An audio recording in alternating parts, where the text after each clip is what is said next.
Moment of reality. Okay, എങ്ങനെ high high അതിൽ കാണാൻ സംഭവം കിട്ടിയിട്ടുണ്ട്. അയ്യോ,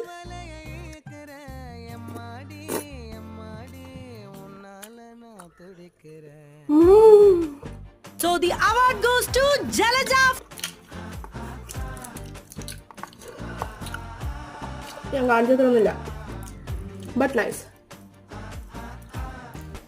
അപ്പൊ നമ്മളിവിടെ ഉരുളക്കിഴങ്ങ് അരച്ച് വെച്ചിരിക്കുക. എനിക്ക് ചതയ്ക്കാനുള്ള ക്ഷമയില്ല. അപ്പൊ കോൺഫ്ലോർ ഇടാം, 1 സ്പൂൺ, 2 സ്പൂൺ, കുറച്ച് ഗോതമ്പ്. ആവും നേരത്തെ ഇങ്ങനെ ഒട്ടാത്ത രീതിയിൽ